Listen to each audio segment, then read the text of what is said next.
Hi, my little butterflies, and welcome back to our series, The Broken Mirror.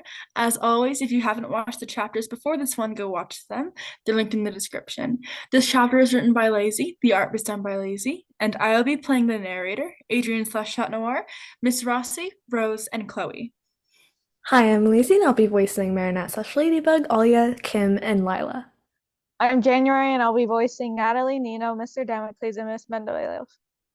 This chapter is happening simultaneously as chapter 6, so don't get confused. Chapter 7, Suspicion. Bright. Too bright. A figure bolted across her room. Hello? She saw the figure again, but it stopped in front of her. From what she could see from the silhouette, it had ears of a cat and a belt for a tail. It came closer and she could see its eyes. Blue. Who are you? It came closer at an alarming rate. She screamed. She screamed. She tried to call for help. She tried and she tried, but it came out soundless and felt a weird sensation growing across her body. Lila? She heard a voice that wasn't hers, but it sounded familiar. She was engulfed into the darkness of the shadow. Lila? The voice said again. She bolted up, her arm shielding her eyes from the sun flooding into her room from the window being opened by her mother. Oh, you're finally awake. Lila rubbed her eyes. Your lunch is in the fridge, and I'll be back by... 7:30. Got it. She finished for her mother, getting out of bed. Miss Rossi smiled. Stay safe, darling. She walked out of Lila's room, grabbing her keys and opening the door. Wait up for me for dinner, she said before closing the front door. Lila loved her mother, but sometimes she was just too much. She yawned and poured herself some cereal into a bowl, taking care to pour just enough milk to satisfy her hunger. She grabbed a spoon and sat down at the small table in the corner of the room. Today was the day she had to do it. She had to figure out Ladybug and Chat Noir's identities. Of course, it wouldn't be easy, but she had her ways. Sitting down, she thought of all the different possible ways to deceive them and make them accidentally reveal everything. She could track them, trap them, trick them, or maybe even... Crap! She realized it was already time for her to leave and quickly down the rest of her food and put it into the sink. Lila slid on her outfit and quickly tied up her hair. Lila grabbed her house keys and dashed out of the door, not wanting to be late even though there were still 10 minutes before school started. If she was going to find out, she had to know everything about everyone. Once she arrived, she walked over to a group of people standing in the middle of the courtyard. They were watching something on a singular phone.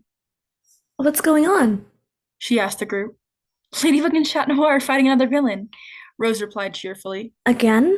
Yeah, it's almost like they've been fighting 20 a week. Nino commented. Wow. Lila said, trying to sound a little enthusiastic about it.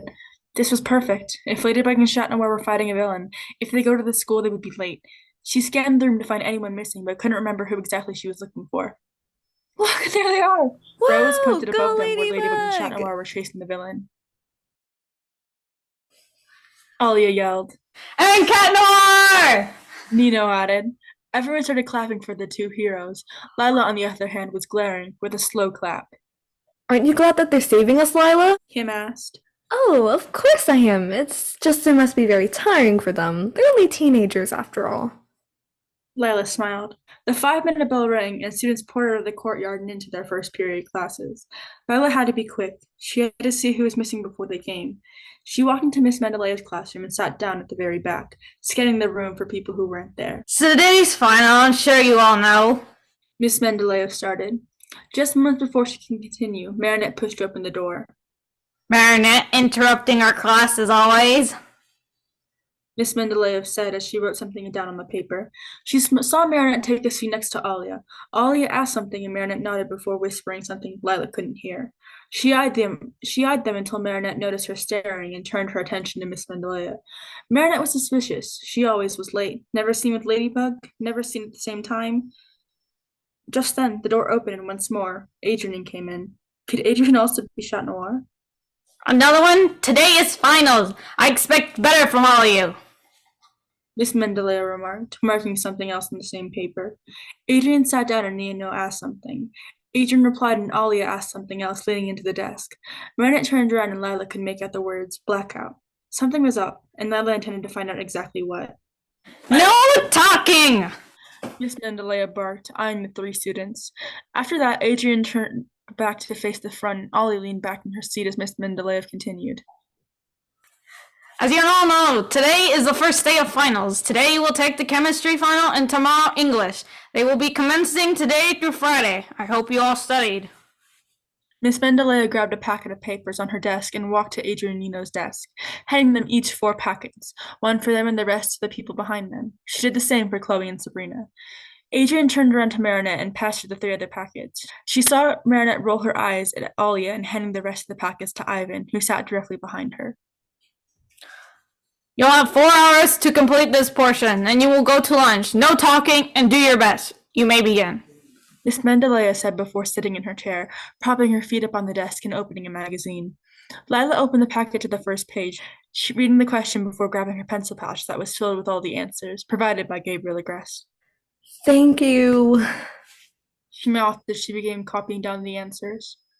4 hours passed. Lila knew she got all of them right except for 3, in which she purposely got wrong to make it believable.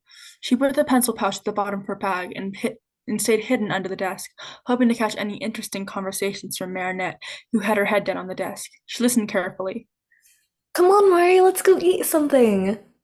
Alya said. Go without me. Marinette mumbled. I'm not leaving you here. Alya persisted. Besides, you still have to tell me what was so important about last night. She added. Fine. Marinette groaned. Lila heard the sound of feet and a door. She knew Alya had walked out. Lila tried to get closer, to see if she could see a Kwame or something. She saw Marinette stand and walk to the door. Marinette glanced over her shoulder. Lila quickly hid behind a desk and held her breath, hoping Marinette didn't see her. Marinette! Alya yelled. Coming! Marinette called back, exiting the room once and for all. Lila sighed. What was so important about last night? Lila needed to know more. She quietly slid into Marinette's backpack and silently unzipped it. She searched for a Kwame or anything. Lila pulled out a notebook marked as poetry. She opened it to a random page. It was just notes. Lila groaned. So much for finding evidence. Just then, the door opened again and she saw Chloé walk in. Chloé walked over to Lila. You're gonna need these. She dropped 4 small, round, flat trackers into Lila's hand. Thank me later. And with that, she was gone. Lila thought about where she could place the tracker on Marinette. It couldn't be on her. She would discover it too soon. It had to be on something she carries around daily and wouldn't forget. Then it hit her. Marinette's phone. If Lila was lucky enough, Marinette followed the rules and put her phone in her backpack during finals. If she wasn't, then back to the drawing board. She slipped her hand into the backpack once more and grasped something. She pulled it out and grinned. Perfect. She whispered. Lila opened the case and tapped the tracker to make sure it was on. She heard a voice outside the door before she could slip into the back of her phone. Lila quickly put the phone back into the backpack and zipped it up. She quietly slid back into the back of the room, just in time as the door opened. There we go. Marinette said as she spotted her backpack on the floor. Lila heard her unzip it and grab something out of it. She assumed her phone. Lila grabbed her bag and noiselessly slid to the door as Marinette was still looking for something else. Lila opened the door and slid back out of it without gathering too much attention to herself. She pulled out her phone and checked the time. There was only 30 minutes left. She couldn't leave unless something were to happen. She opened the phone app and scrolled to Gabriel Agreste. She clicked the call button and brought the phone to her ear. Nathalie picked up. Hello. Nathalie spoke. I need a distraction. How long? She asked. 30 minutes tops. Lila replied. Got it. She said before hanging up. It was just a matter of time before Ladybug and Noir appeared and fought the villain. Lila had to call for an acclimatization. It was the only way she could slip out of school and be back before class started. Mr. Damocles spoke on the intercom. Afternoon classes have been canceled due to another acclimatization threatening the school. Please find a safe place to hide. Just moments later, she heard the sound of destruction and knew it was time for her little plan. She set time for 30 minutes and she opened the door leading outside and sprinted to the crosswalk that led to Marinette's house. Lila knew going through the front door would be too suspicious, and she didn't know if anyone was in the stairwell. She smirked as she saw a ladder leading to the roof of the bakery. Lila looked around before stepping towards it and climbing it. She stepped softly, hoping not to make any big noises. Lila stepped onto the balcony and saw Ladybug zipping past. She hid behind a pot of plants before glancing over to her shoulder, making sure it was safe. Phew! She sighed. She pulled on the trapdoor. It wouldn't budge. She pulled harder. Nothing. It was locked. She had two options: go through the front door or break the lock with a rock. She grabbed a rock and hit it as hard as she could, the glass cracking and the lock breaking. She pulled on it again and it opened. She slid in, onto Marinette's bed. The curtains were closed, protecting Marinette's room from getting hot. She checked her timer. 20 minutes left. Lila turned on her flashlight on her phone and stepped down to her room. Lila examined the many photos of Adrien on Marinette's walls, most of them with hearts drawn on. Was she really that into him? She thought as she glanced at another one. She saw a paper behind one of the photos and pushed it out of the way, revealing a photo of Ladybug and Noir. Why were you hiding this, Marinette? She asked herself. Lila moved on from the photos to her desk, covered in fabric and supplies. She then saw a half-lined dress resting on a mannequin. Even though it wasn't quite finished, she could tell Marinette was going with it. Going back to Marinette's desk, she noticed a vase with a rose in it. A red rose. The same rose Noir gave Ladybug the night before. Either Ladybug was careless and gave it to a random civilian, or... Lila's eyes widened. And she stood in the middle of the room looking around.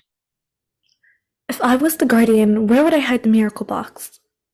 Her eyes darted from top to bottom, searching the room until her eyes rested on the closet. She checked the timer, and with 5 minutes left, she placed it in her back pocket. Quickly, she moved to the closet and pushed it open, revealing clothes and boxes. One by one, she managed to pull some of them out. Her phone started vibrating, and she was grabbing the full 3 boxes. Her phone started vibrating as she was grabbing the 3 final boxes. Grabbing it and cursing, she pulled out the second one, her phone vibrating even more violently. It was a call. She brought it up to her ear. Hello? You need to get out of there. She's almost there. The voice spoke. What? Lila asked. Now! The voice screamed. The call ended and she grabbed the rose and stuffed it into her bag, accidentally knocking a small key into her bag as well. She ran up the stairs back to Marinette's bed and pushed open the trap door, letting it fall down after she pushed herself up to the balcony. The glass shattered upon impact and Lila stepped back down the ladder, running into an alley. She caught her breath, then opened her bag, grasping the red rose and her phone. She searched through her photos before landing on the exact one she was looking for. Noir handing Ladybug a red rose. The exact red rose Lila was holding in her hand.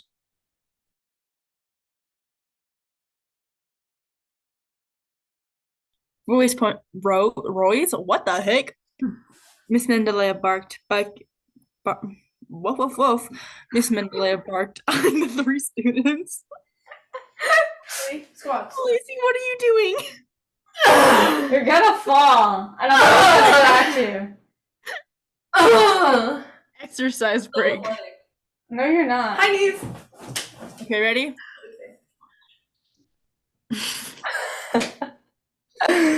I got some medicine, guys. Yay! This is my haul. Okay, medicine. I got some pills. I got some more You pills. should take them. I got some Shoot it gummies. And I got a lemon. I got a whole lemon. That's crazy. Okay. Why do you have a lemon? I don't know. Um, Ready? Watch me start crying because I don't like the taste of this. I'm like 85% sure now that Nino does drugs.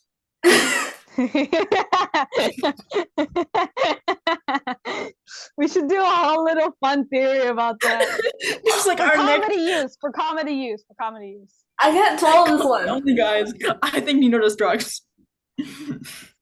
Here's why. We could write a whole short little essay on it. We have a full 76-page essay. List number 1. He was obsessed with bubbles as a 14-year-old. That's not normal. Oh, I finally swallowed it. She pulled on it again and opened. She slid in onto Marinette's bed. The curtains were closed, protecting Marinette's room from getting hot. She checked her timer. 20 minutes left. Lila turned on the flashlight and on her phone and stepped down to her room. January! She kind of just bitched. She said, I am not needed for the rest of the chapter, so I am just going to work on chapter 11. Okay. What do we need her? Oh, wait, no, we don't. This is just a you and me chapter now. Damn, me and Flynn, we're parents now. We have a child. Hell yeah! Lizzie is our and it's child. lazy. Oh my gosh. Oh. I would have never thunk it. Okay, let me see. Wait, so does that mean you guys are my parents? I just Yes. said that. I just said that. I'm sorry. You're slow. I'm kind of slow right now. Our daughter's slow, Flynn. Our daughter this is a bad stupid. Thing. What, guys? I wrote this whole freaking thing. Lila, Just shut up. joking with you guys. Just joking. Oh my gosh, did she leave the group chat? Did I leave? Did Lazy leave the chat? Lazy left the That's- chat. Oh, this is. Yeah, we finished. There's another chapter. Oh, Really? oh, Sounding like that French chef from Ratatouille. I know. Ho ho ho! I'm just I make the finest meals there à la France. You're too close to know the what I'm saying mic, but it anymore. sounded good.